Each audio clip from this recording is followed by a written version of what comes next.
Here.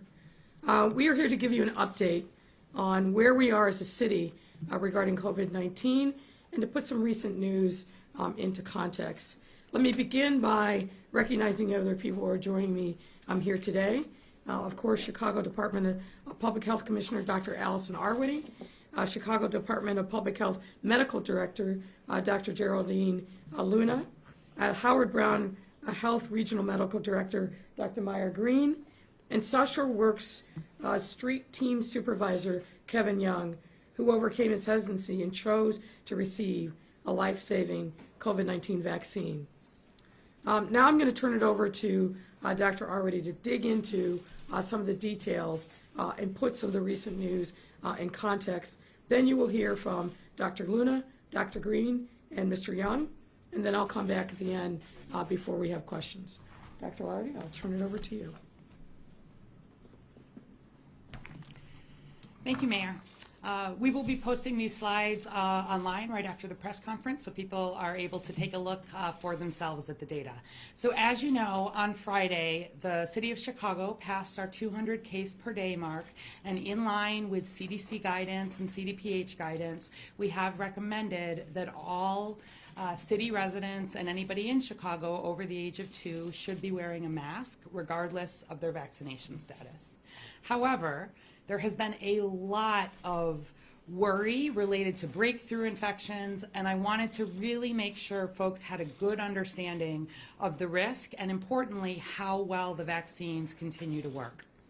So first of all, here's where we are on our Chicago community transmission matrix. I want to highlight we've made one change and one change only, which was to rename the central column, which we'd been calling moderate transmission. We're calling it substantial transmission because that's what the CDC calls it. But we have not had a single change to these cutoffs or to these numbers. We've been using them all along. So what we see is that here in Chicago, we're now averaging 206 new cases every day. And with that, crossing the 200 threshold, we move from the lower transmission to the substantial transmission. Our other metrics remain in the lower transmission category. Our positivity is currently 3.1%. We have approximately 121 people hospitalized across the city with COVID, not in the ICU, and another 42 in the ICU. Where we put these numbers into perspective, we have been enjoying well-controlled COVID over these last 2 months, especially because we have a lot of folks vaccinated. There were only 13 days in all of 2020, and that was in early June, when we had fewer than 200 cases per day. So it is not in and of itself that concerning that we've crossed the 200 mark. Certainly, we want to take care of each other. We want to help protect people like children who have not yet had the opportunity to be vaccinated, or older adults, or those who are immunocompromised and maybe at higher risk. But I want to remind you that we are not surging in a way similar to what we had seen in the first or second surge. And I expect we may see a surge. I expect we will see a surge, but it may be more like what we saw in our third mini surge in April, where most of those cases were in people who were unvaccinated. I also want to say very strongly that I know you may be hearing stories about people who have been fully vaccinated and have gotten COVID-19. That's called a breakthrough infection. It definitely happens because there is no such thing as a completely protective vaccine. But here in Chicago and across the country, 99.9% of vaccinated Chicagoans have not been diagnosed with COVID-19 since being vaccinated. 99.9% have not been diagnosed with COVID, and that holds nationally as well. Where we look at hospitalizations, again for some context, we're currently averaging between 8 and 9 new hospitalizations a day. And again, if you look over the whole pandemic, on the left side here, that's right at the beginning, where we were having as many as 150 people being admitted every single day to the hospital. The worst that we had, and by far the point where our health system was the most threatened. In the second surge, in November, December, January, as vaccines started to come into the picture, you can see what the hospitalizations looked like there. But then again, in comparison, in this April-May timeframe, we saw a surge, but because of the vaccine, did not have that same risk of overwhelming the health system. Since January 2021, 97% of COVID-19 hospitalizations in Chicago residents have been in people who are not fully vaccinated. And again, for breakthroughs, 99.99% of vaccinated Chicagoans have not been hospitalized with COVID-19.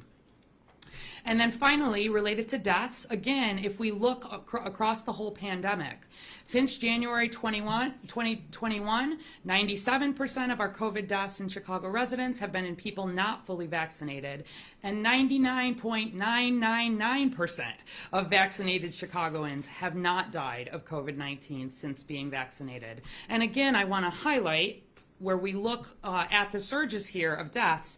During that first surge, when we had to shut down, where we were really worried about the health system, we were averaging 350 deaths per week, about 50 per day from COVID-19 in Chicago. During that second surge, it was about half that. We were averaging about 180 deaths per week and 25 per day.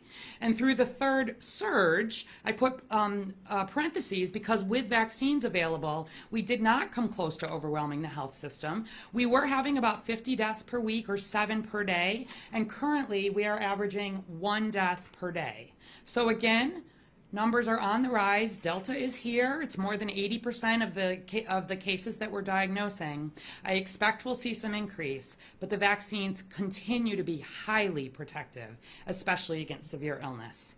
Here's just a visual of what this looks like nationally. If the green box here is representing everybody who has been vaccinated, that red box, that small little corner, represents people with symptoms who have had COVID. And then in the red corner, there's this little tiny yellow. That represents the people who have actually died. So this is not common, although it tends to get a lot of attention because it worries folks. And then in Chicago, again, if we just look since March, this is looking at the difference between the risk of COVID-19 diagnosis for people who are unvaccinated, partially vaccinated, or fully vaccinated.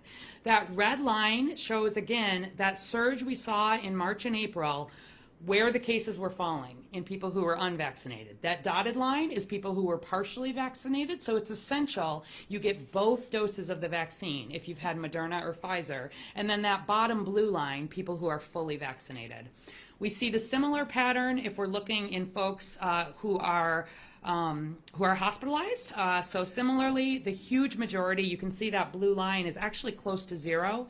Again, we expect it to go up a little bit, but unfortunately, most of the people getting seriously ill with COVID-19, these are vaccine preventable infections. And then finally, here are the deaths, and you see that same pattern. We have administered more than 3 million COVID-19 vaccines just in Chicago. So if you've been waiting to say, I want to see more people get it, or I want to wait longer, the trials of the Pfizer vaccine, the big trials, have also now been going on for more than a year. We have not identified long-term side effects. Sometimes I hear people say still there have been thousands or hundreds of thousands of people who have died from the vaccine. That is just not true. I hear people say there are fertility concerns related to the vaccine. That is not true. I hear people say there are microchips in the vaccine. That is not true. Please, I encourage you, if you have questions, if you're reading things on Facebook, you're hearing from friends, please talk to somebody who has spent some time looking at this. Talk to a doctor, talk to a pharmacist, go to one of the websites for medical providers, or go to the CDC, go to the Chicago Department of Public Health. But please don't just take the word of somebody who might be posting something on Facebook, because there's a lot of misinformation. At least 40% of age-eligible Chicagoans, meaning over the age of 12, in every zip code in Chicago have had at least that first dose of vaccine, which is good. We're just about at 50% of our children in that 12 to 17 range getting the first dose, which we're pleased with. But if we look at the breakdown here, so on the left, every zip code in Chicago is shaded because this represents every zip code that has at least 40% of the folks vaccinated. As you move to the right, there are 6 zip codes in white on that zip code. You can see on the south side and then the Austin area on the west side. 6 zip codes that are at least 50% vaccinated, which is good, but not 60%. Then as you move to the right, we've got 13 zip codes that are at least 60% all but 13 zip codes are at least 60% vaccinated. Again, predominantly on the south side and on the west side where we're lagging a bit. For some context, I am very happy that most of this map is blue, but it needs to be higher. Where you're seeing major surges, there are many counties and parts of the U.S. where fewer than 20% are vaccinated. It's a very unsafe situation. But particularly in the unshaded zip codes on these maps, on the right sides, those are areas where the risk is higher because there are more people who are still not vaccinated. In contrast, this is where we would like every zip code to be shaded. On the left, the dark blue marks zip codes where at least 70% of age-eligible Chicagoans are vaccinated with a first dose. You can see that's predominantly on the north side, also very nice uptick on the southwest side. The middle represents 80% vaccination. And you can see we don't have a lot of zip codes where at least 80% are vaccinated. And when we get to 90% vaccinated, you see it's just some of these very, very low population zip codes in and around the loop. So we have a long way to go.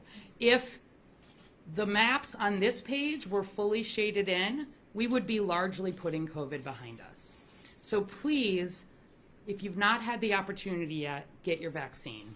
They remain available. We've been sharing the same information for months now. Completely free, ZocDoc.com/vaccine or 312-746-4835. Every Chicagoan is eligible for free at-home vaccination. We've expanded that capacity. We've got evening hours now.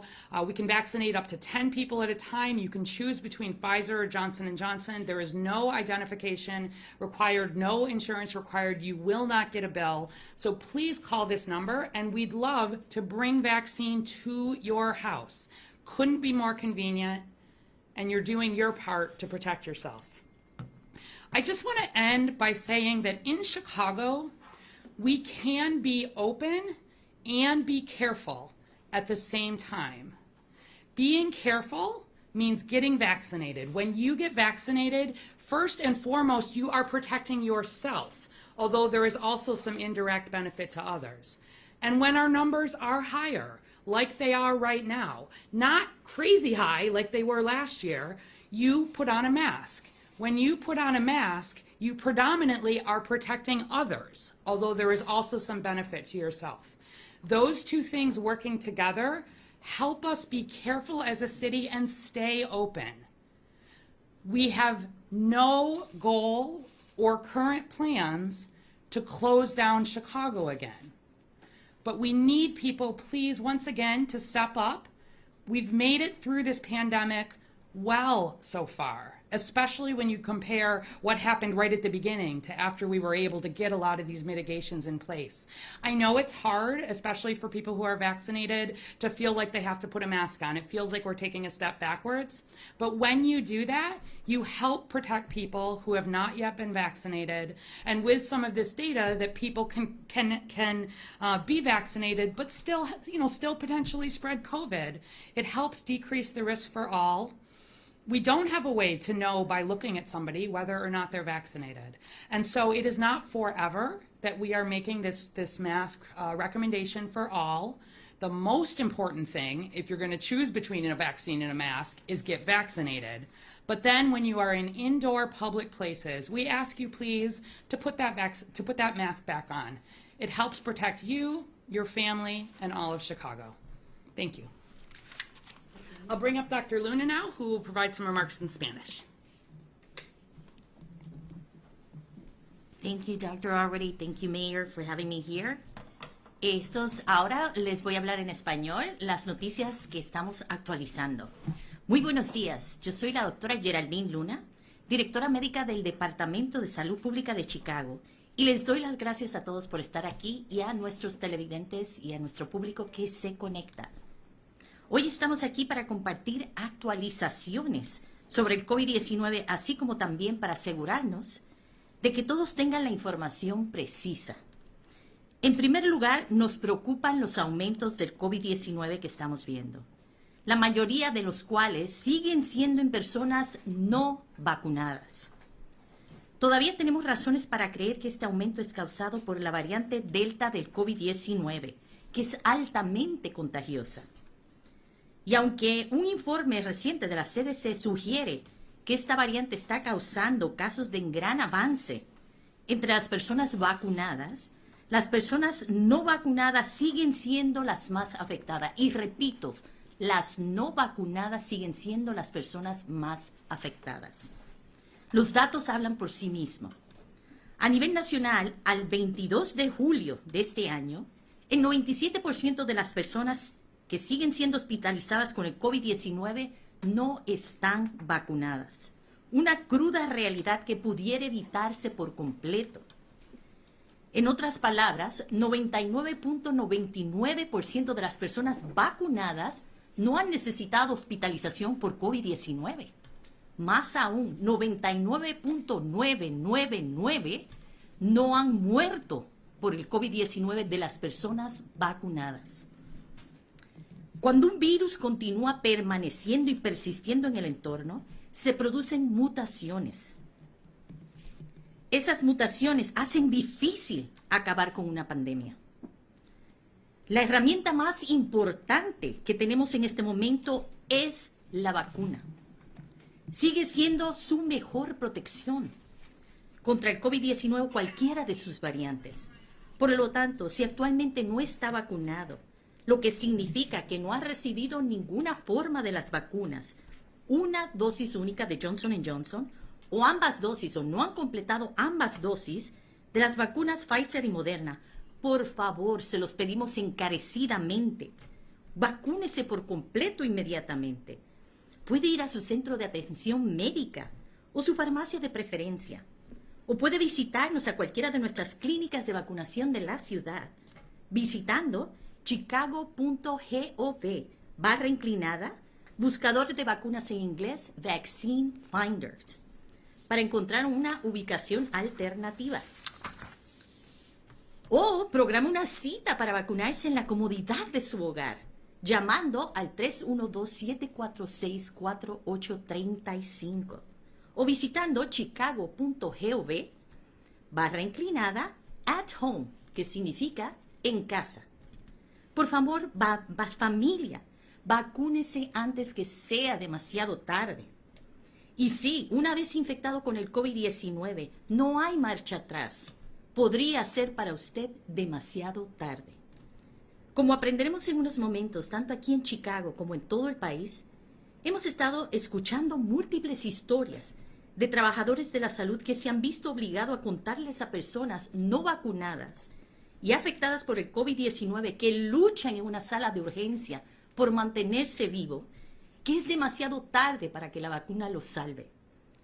Estas historias desgarradoras, al igual que la actual propagación de las variantes del COVID-19, son prevenibles. Otra vez repito, se pueden prevenir si solamente tomamos la vacuna.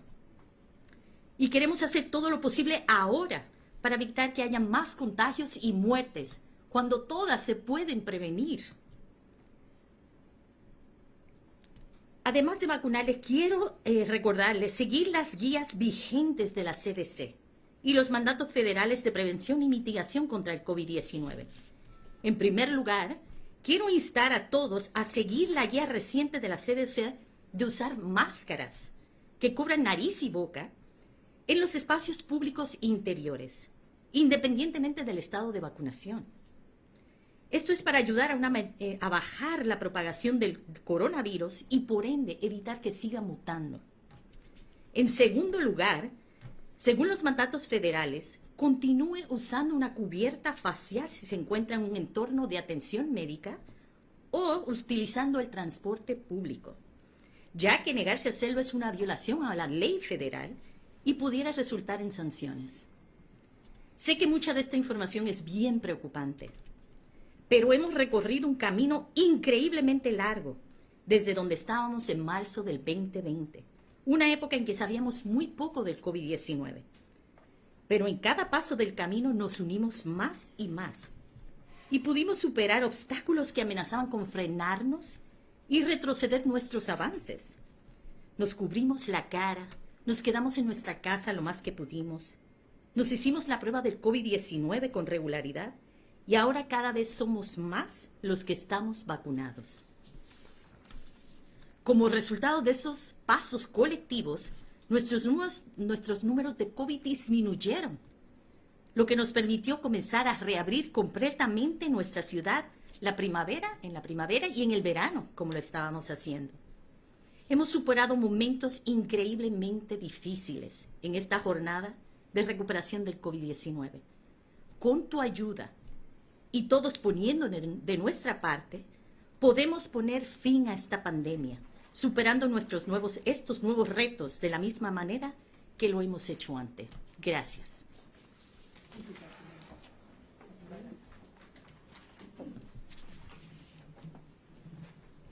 Thank you, Dr. Luna. Thank you to our mayor, to the Chicago Department of Public Health, and our unsung community organizers and advocates that have done so much to bring vaccine and opportunity into communities that need it most. My name is Dr. Maya Green. I'm here to talk more about vaccines and more about the disease. So there are two parts to every disease. In the case of coronavirus, there is the virus itself, and then it's how we're reacting as a human race. Let's be clear, we have to react as one human race. Every day that we fail to do that, we fail together. Every day that we succeed together. That means, I'm gonna take off my mask because I'm having a hard time breathing. That means we have to infuse equity into our efforts and continue to do so. That means me, as a vaccinated person, I don't have time to sit and blame those who have not yet gotten the chance to have vaccinations, whether it's hesitancy, lack of access, or whatever the cause. We know that communities, historically black and brown communities, and other communities that remain unvaccinated, come into the pandemic with a global historical context that sometimes leads to hesitancy. So today, black and brown communities, those members of my human race that have been unvaccinated, I speak to you. I speak to you because I know while it may not be easy to make the choice or easy to access vaccinations, it is necessary. So the Chicago Department of Public Health, Protect Chicago, have made efforts to bring vaccinations in our communities, my communities, black and brown communities. When you see us there, come ask the questions, connect. If you don't trust me, connect with the provider that you trust, the providers that are in your community. Ask the questions that you need and get the answers. But my community, when I challenge you, once you get those answers, step up and get vaccinated. Because for you, you will be 25 times less likely to end up in a hospital or worse if you get coronavirus. You will be more protective of those around you that you love. And then people of my community, I think of my niece and nephew, JL and Caleb. They're not 12, so they can't get the vaccine. Me getting the vaccine protects them. I ask you to step up and get vaccinated for yourself, your community, and globally, because we can't do this without you. Like I said, we must react as one human race. And there are a lot of people saying a lot of things about coronavirus, how it got here. Nevertheless, it's important that we step up. We get the information from a healthcare provider that you trust. Get vaccinated, protect yourself, protect the community. I don't have a lot of time to talk, but if you don't remember anything I'm saying, please get a healthcare provider that you trust. Get vaccinated. Get the information. Thank you.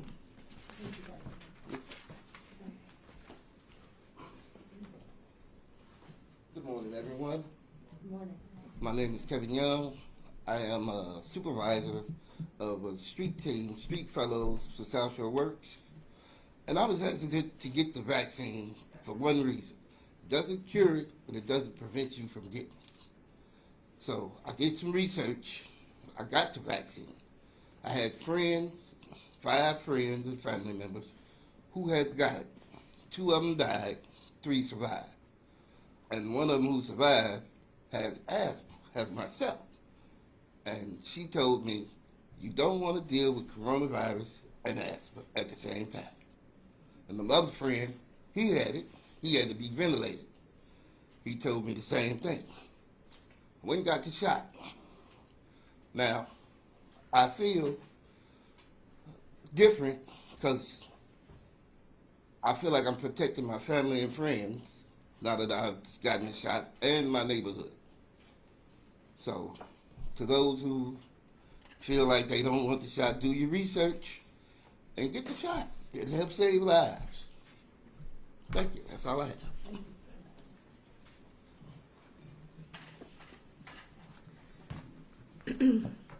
So thank you, Dr. Arwady, Dr. Luna, Dr. Green, and Mr. Young. Thank you so much for being here today and for your very thoughtful comments.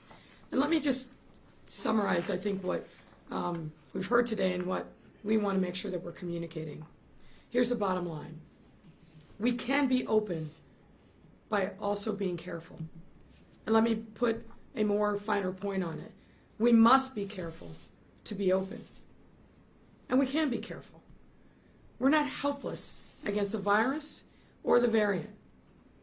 We, you and everyone, has the tools right now to fight this virus and the variant. The vaccine, the vaccine, the vaccine. That's the tool that we have to help ourselves, to help our family, our community, our city. And it works. It's effective, it's safe, and it will save your life. As Dr. Arwady said, 99% of those vaccinated have not gotten sick. 99%. We can't guarantee 100%. There's no risk-free vaccine. But that is a very powerful data point that we need to make sure that we talk about. And conversely, 97% of the people getting sick now, going into the hospital, and dying are the unvaccinated. When I heard that, it said to me, we have to keep pushing this vaccine to people all across our city.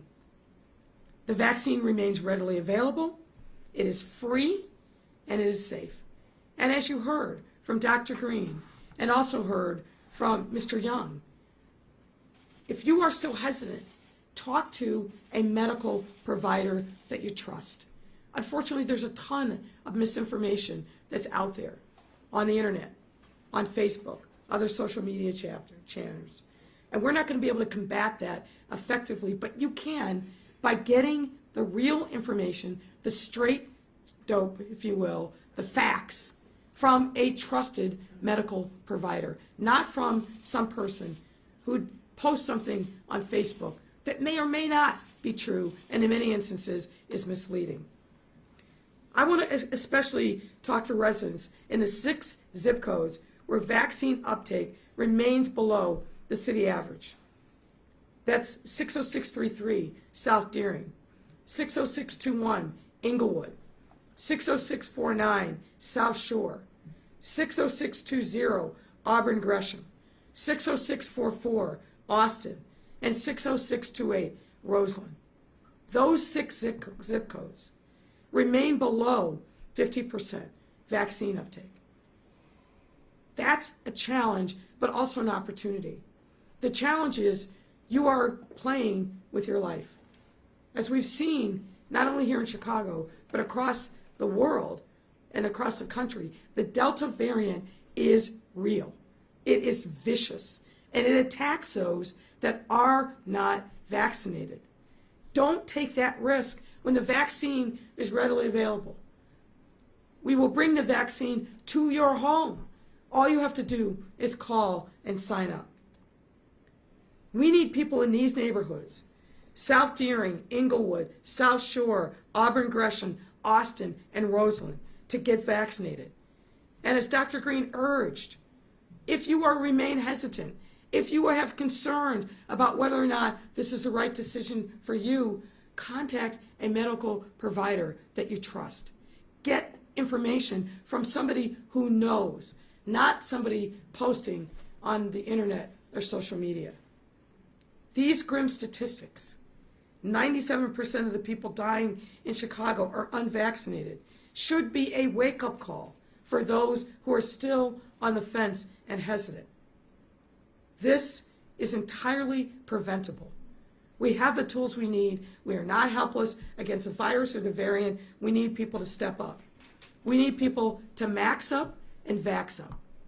That's what we need to have happen here today. But stay with us. We are providing information on a daily basis about what the status of things are in Chicago. Dr. Arwady is going back to 2 times a week with her Facebook session. But there's plenty of good information about what's actually happening. And I would also say, members of the media, if you have questions, come to us. We will give you a deep dive briefing. But we need to make sure that actual information, actual facts are getting out to members of the public, not whipped up hysteria. So please, if you have questions, ask us. We'll provide you with a briefing. And ladies and gentlemen of the public, please make sure you continue to do the things that you know work. We're not where we were in March of 2020. And we have a ton of new learning. And we know exactly what we need to do to protect ourselves. And that is wear a mask and get vaccinated. Ladies and gentlemen, with that, I'm happy to take your questions, or any of us can take your questions. Thanks a lot, Mayor. Appreciate it. Members of the media, you have 2 questions for the mayor. My colleague Ryan Johnson on that side will give you the mic. Let's kick it off with Mark. Go ahead, Mark. ABC. Good morning, Mayor. Good morning. Any plans to change this mask recommendation into a mandate, and how satisfied are you with the protocols that have been followed at Lala this weekend and other events to possibly avoid another surge? All right. So we are encouraging people that are inside to wear masks. That's consistent with the CDC guidance, and we believe that that is the right guidance. We're not at a point yet where we believe that we need to take other steps, but inside, just as you all are here today, mask up. That's critically important. And yes, Lala, 90% of the people that have gone through the gates in Lala are vaccinated. 90%. Dr. already showed the charts about where we want to be. That's where we want to be. 90% of people at Lala have been vaccinated, and hundreds of people who either haven't been vaccinated or haven't shown a negative test within 72 hours have been turned away. Lala, I think, has done an incredible job, certainly working in partnership with the Department of Public Health, but they've taken it seriously, and thousands of young people have been vaccinated because of Lala. We worked in conjunction with them weeks and months ahead to incentivize people to get vaccinated so that they could be and enjoy Lala safely, and we feel very comfortable about that partnership and the protocols that are in place on a daily basis at Lala. All right. Other Sarah question? From the Hyde Park Herald. Thank you. 2 for Dr. Arwady, please. They're long, bear with me. Given that some fully vaccinated people can carry the Delta variant in their noses and mouths, shedding as much of it in some cases as unvaccinated people, should even vaccinated people be avoiding places where masks cannot or are not worn, like bars, restaurants, and probably nightclubs? I want to say on background that the Israeli Ministry of Health has found that 2-shot vaccine immunity is now 64% against infection and symptomatic illness of the Delta variant. And a study of breakthrough infections involving Israeli healthcare professionals found that 19% develops long COVID. So, lots in that question. Basically, where we are is that we know and have known the whole time that the vaccine is not 100% protective. It remains highly protective. Certainly, we're following that Israeli data. We're also following the data from 15 other countries around the world that have been doing this well. In the UK in particular is where I think we've been focusing a lot, because they were one of the first settings that has very good testing in place to really see Delta come in and take over. We saw Delta really tear through India, but it was hard to get some assessments there because they just don't have as much of the medical infrastructure to really understand it. And what we saw in the UK was certainly a big increase in cases, very, very big. However, the comparable increase in hospitalizations and in deaths was much, much lower, and that was with the Delta variant in place. The recommendation for the masks is partly because we know that it's possible for people who get infected with COVID, even if they've been vaccinated, it's certainly possible to spread it. We are still learning, though. I want to be clear. This Provincetown outbreak got a lot of attention, rightly, and it got studied. But where we look at Provincetown, one of the reasons it got attention was that it was in a setting where a lot of people were vaccinated. There were hundreds of cases associated with it, fewer than 10 hospitalizations, 0 deaths, and the case rate is back down to basically where it was. And where we think about risk benefit and the potential for sort of opening, closing, and wanting to make sure we can help protect people while still remaining open, the masks are the most important thing. Really at this point, I have to make the recommendations for the whole population, and different people will have different decisions around other indoor activities. For me, I remain very comfortable in indoor settings. I'm putting my mask on. I was at dinner last night. I took my mask off, when I was eating, just like I did all of last year. And I hope, we got really pretty used to wearing these masks. It's not forever, but it's while we get through this Delta surge.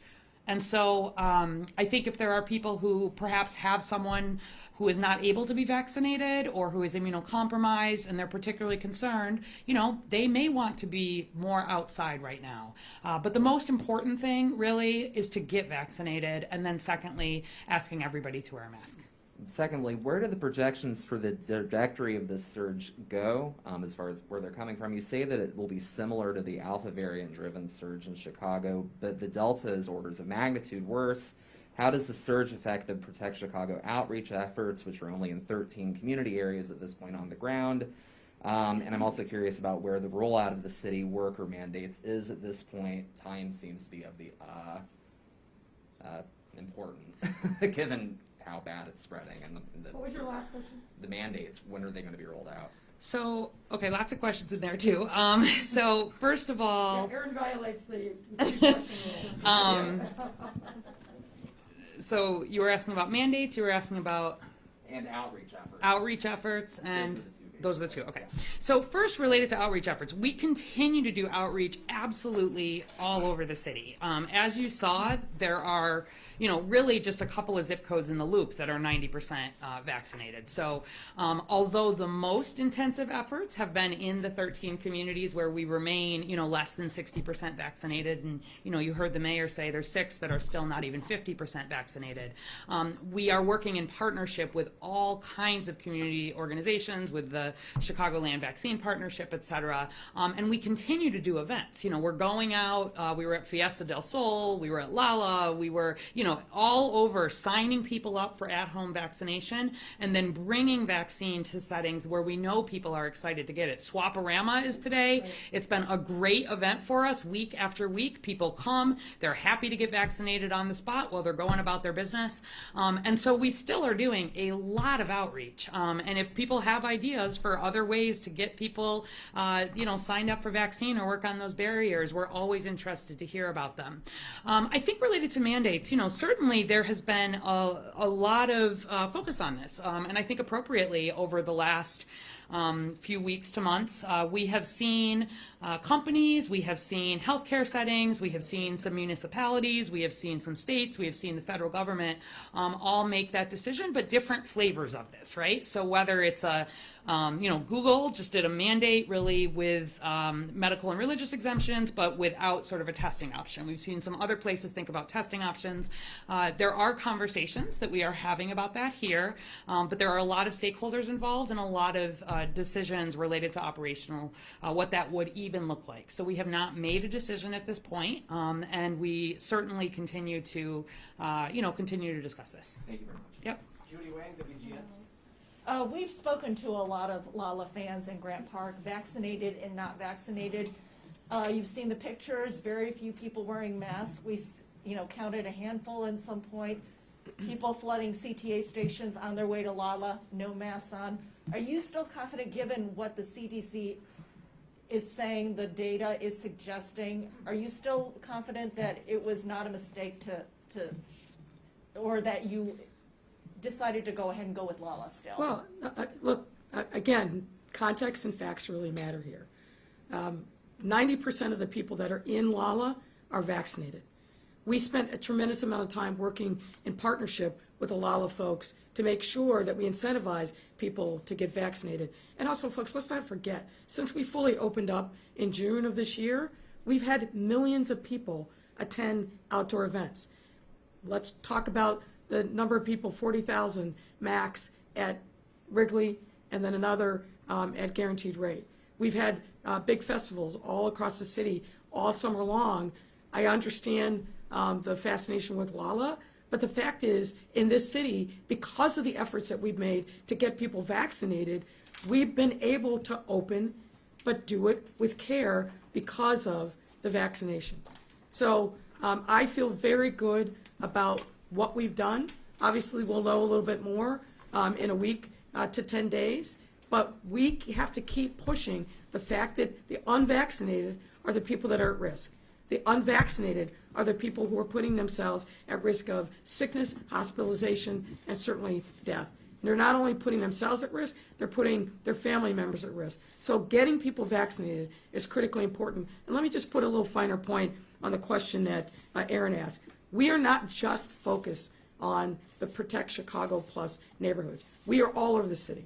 We follow the data clearly, as you've seen today, and as you've seen really from day one that this virus came to our city. We're focused on those areas where there's lowest uptick, but we are not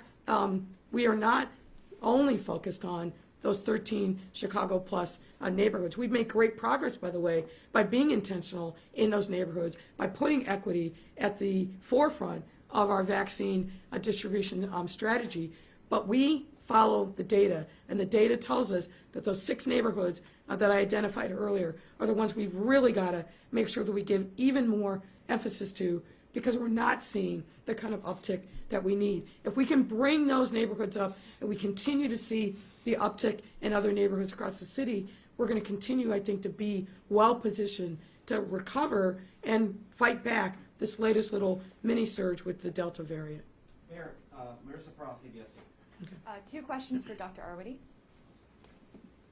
Oh, one other thing, I'm sorry, I forgot to ask. I forgot to answer. CTA. Do not get on public transportation in the city without a mask. Do not. And we are looking at conversations with the CTA to look at enforcement. I do not want people getting on public transportation, whether it's rail, whether it's bus, without wearing a mask. It's not wise. You're putting yourself at risk. You're putting everybody else at risk. What happens on a bus or train? That's an indoor environment. What have we said? Wear a mask inside. And that applies to CTA rail stations, buses, and rail cars. Wear a mask. And I hope that we don't have to get to a point where we're writing people tickets, but if we need to get the word out and to make sure that people are compliant, we absolutely will. But I want people on public transportation in this city coming in or going out to wear a mask, period. Why would we put anybody at risk, not the least of which is those CTA employees who've worked their tails off through this pandemic, through thick and thin, to make sure that people could get to their work, to their job, to leisure activities. They deserve our thanks, but really what they deserve is people wearing masks. So public transportation, put a mask on. Go ahead, Dr. You briefly addressed the CDC study out of Massachusetts. I want to circle back to that again because Sure. I think there's a lot of discussion and perhaps alarm from people who are fully vaccinated who see the CDC is saying 74% of those infections were in people who were fully vaccinated. Tell us, what is your takeaway then? Does that not deserve some concern? So lots of context here, and it did get a lot of attention, I think, before the CDC had formally released the data, frankly, and there were some assumptions and generalizations, I think that were made just in the way that the news got out a little bit. So what we see in Provincetown is, first of all, it is a pretty it's a situation where you are in a highly vaccinated setting. And one of the reasons you hear us talking about the fact, 99.9% of the people who have been vaccinated have not gotten COVID is because the most important thing to measure is actually not the percentage of people who are diagnosed who get COVID, but the other way around. The number of people who are vaccinated and then get COVID or get hospitalized or die. And it's important to put that in perspective. Certainly in this outbreak, it was one of the situations where there was the ability to do some more lab testing, which is important. I think it may have gone a bit far in terms of assuming that what's called the CT value, which is an approximation of the amount of virus that's in somebody's nose, is a definite corollary for how contagious you may be, because in fact, it's not just your nose, it's your nose and your lungs. And so we know that data, we see that data, partly because of that data. We've got the mask recommendation back. But what I don't want people to take away from that, because we have not seen this around the country, is that the vaccines are not working. And I think that was, unfortunately, just a conclusion that folks came to. If we were in a setting where 100% of people, or maybe not, 95% of people who were vaccinated, a huge number of the COVID cases would be in people who are vaccinated because 95% of the population is vaccinated. Does that make sense? I know it's a little bit confusing when we talk about it. But basically, this was a setting where a lot of people were coming to town, and we've seen the numbers, come back down, and again, not seeing the serious outcomes, really different than earlier outbreaks that we've seen. And even among those folks who got vaccinated, very rarely were they hospitalized, and no deaths. So, Doctor, can you also just talk a little bit to what that PowerPoint deck was and what it wasn't? Yeah, sure. So the mayor's just referencing, so there was an internal CDC PowerPoint deck that was, I think, leaked, I'm not entirely sure, on Thursday. It came out on Wednesday or Thursday, in the Washington Post initially. And I will tell you, I was actually fairly alarmed reading the media coverage of this before I had seen the actual PowerPoint.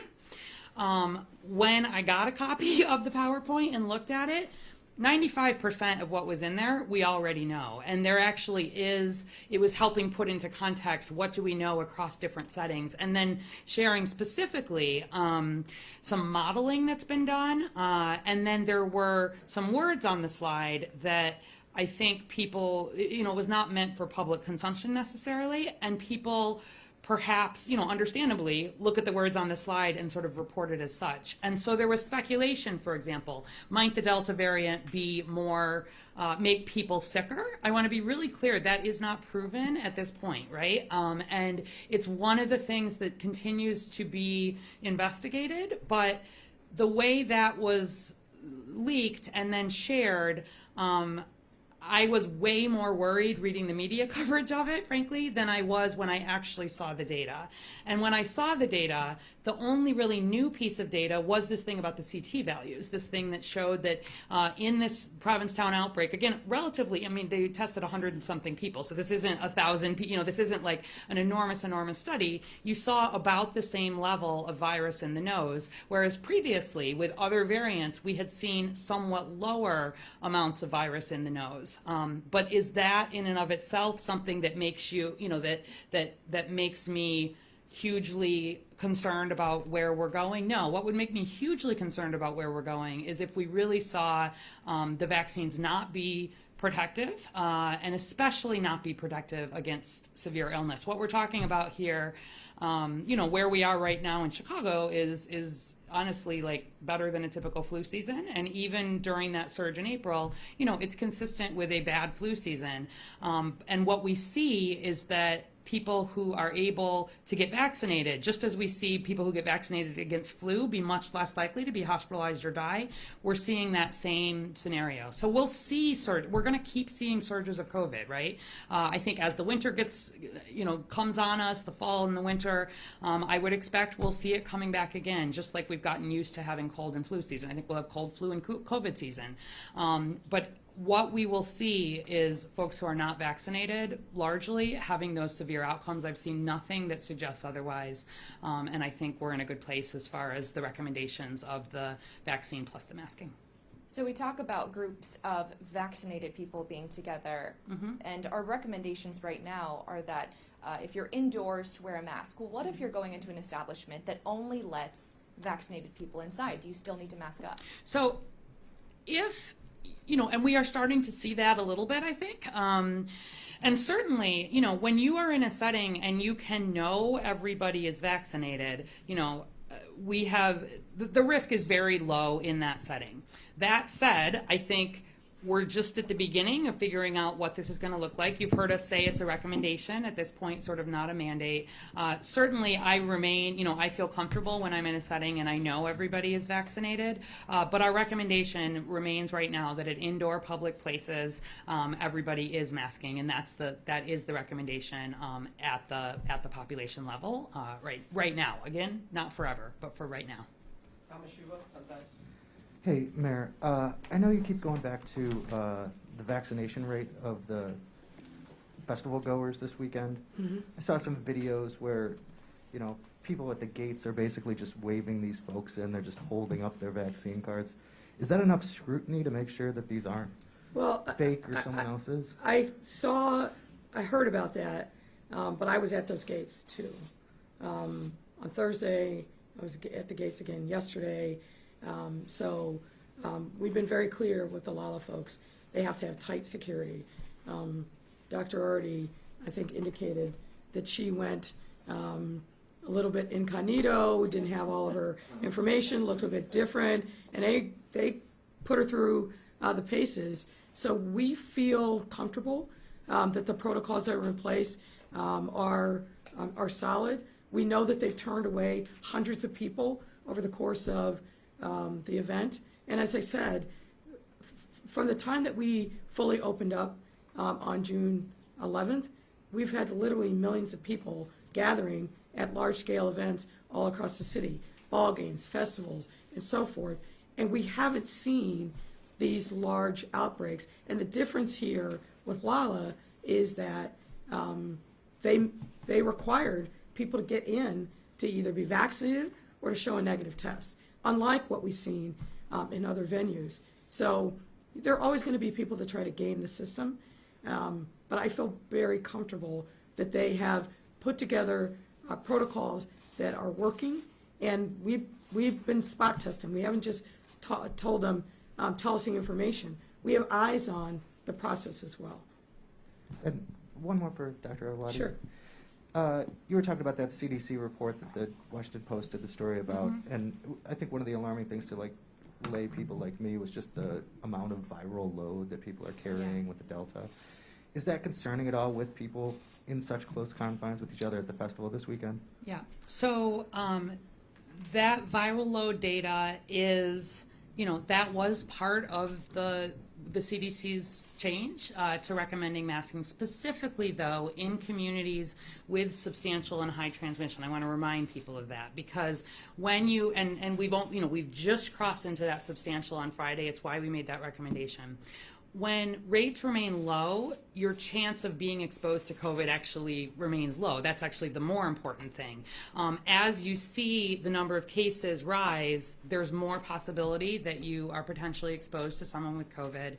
And again, I would just say we are still learning about how those viral loads in the nose like how those correlate with the viral loads in the lungs, how those correlate with transmission. So certainly it's concerning when we're reading, it was a well-done study. I'm not saying it wasn't a well-done study at all, but how generalizable is that? What does it mean long-term? I do think we're still learning, and it's important to put it in the context. We absolutely followed, I went right ahead with that CDC guidance. We're going to better safe than sorry, put the mask on. But I do think we're still learning a little bit more about it, and it's mainly just because the Delta is more contagious. We've known it's been more contagious for a long time, and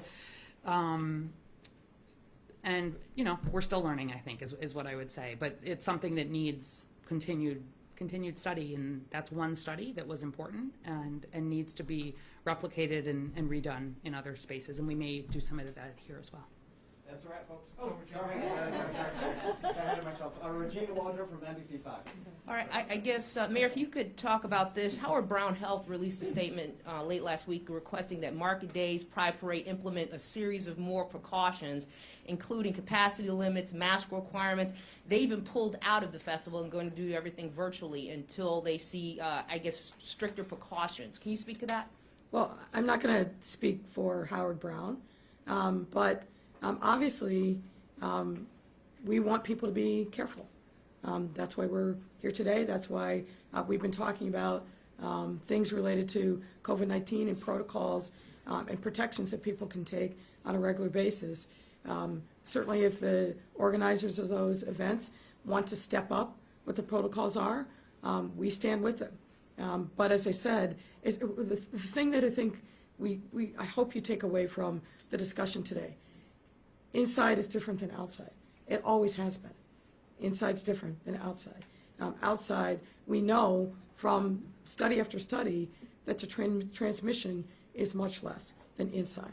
And the CDC study, and again, I'm going to play epidemiologist here a little bit, that was intended for an internal audience where they're talking to each other in a very different way than they would talk to the general public. And it's unfortunate that that internal document was leaked because it's created this whirlwind of hysteria that doesn't need to be there.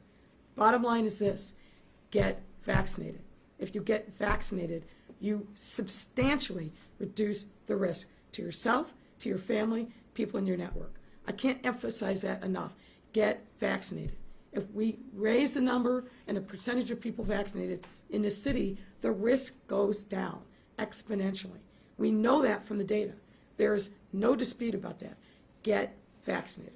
All right, my next question, Mayor, is the Biden administration is calling for local governments to pay $100 to people who are still not vaccinated. They say the money can come from those relief funds. Any prospect of us doing that down the line? Well, we've done a lot of incentives to try to get people vaccinated. Anything about $100? So, well, let me just finish the point. We have done free tickets. We've done other kinds of incentives. We've done meals. We've done giveaways. We've done a significant amount, many of which value more than $100. We're at a point where the people who are unvaccinated, we've got to think about different ways to reach them, because those incentives are not enough, clearly. Because if they had been, then we'd see the rates in some of these difficult, in these DIPS codes that are below 50%, we see those rates rising. If it was just a simple question of giving out money, more needs to be done. And more, I think, is educating people about the risks that they face, disabusing them of the disinformation that's on social media, where we see people spinning up all kinds of fantasies about the virus, about the vaccine, and so forth. So we're going door to door. We've been going door to door for weeks. We're offering up information to help people get comfortable, as Dr. Green herself said, and I agree with this wholeheartedly. If you're on the fence, if you're undecided, find a medical provider that you trust. Go on the Chicago Department of Health, Public Health's website. Find the information for yourself. Talk to people who have been vaccinated and find out what their experience is like. But for God's sake, get vaccinated. That's a wrap, folks. Thank you very much. Thank you, Mayor. Thank you. Thanks for coming. Appreciate it. Dr. Arwady, are you having a great one? Good, thank you.